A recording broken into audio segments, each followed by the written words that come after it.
نن هم هغه دین دی، نن نسور لسو کاله هم دا دینو، خو مونږ مسلمان چې یو دین له احکامو نه ځان نه خبرو. عمر تیر شو، بس کور کې په مونځ درولې شوي، یا بهر چېرته جومات امام ودرولو، بس ودرولي یو، نور مونږ ته پته نشته چې زه څه وایم، زما مونځ په څه حالاتو کې دی، څه کیفیت کې دی، امام پسې د اقتدا څه شرایط دي، امام پسې د ودرېدو 14 شرایط دي. اقتدا یو شرط هم تاسو ته نه دی معلوم، نو څنګه به مونځ کېږي؟ امام پسې ودرېدا 14 شرطونه دي.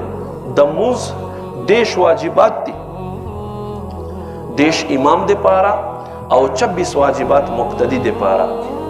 د مونځ 6 شرایط دي، 9 فرضونه دي، ټوټل 14 فرضونه شو. مونږ کې چاته معلوم دي؟ دا به مونږ چیرته زده کو؟ قبر کې به زده کو؟ څنګه به مونږ ته میلاویږي د دې زده کړه؟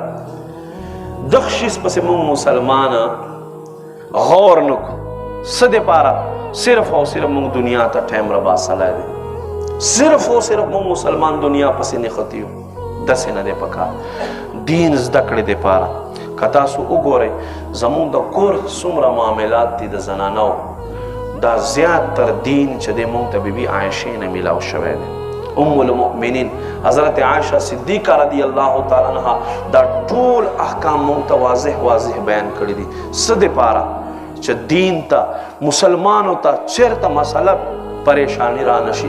نبی علیہ الصلوۃ والسلام دور اقدس نه بعد با صحابه کرام راتلل، دا به پرده کې ناست و او احکام به زده کول، دین احکام به زده کول.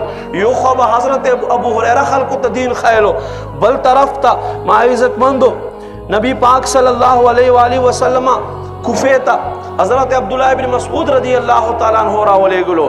دا سے د دین یو سمندر روان کړو چې حضرت عبداللہ ابن مسعود رضی اللہ تعالیٰ عنہ کله کوفه نه دوباره واپس مدینې ته راتلو، 10,000 عالمان په کوفه کې پرېښود. 10,000 عالمان.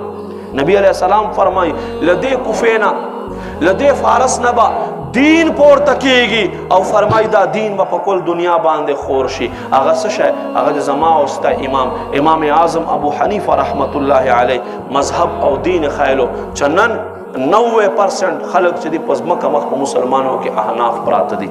داسې دین خور کړو.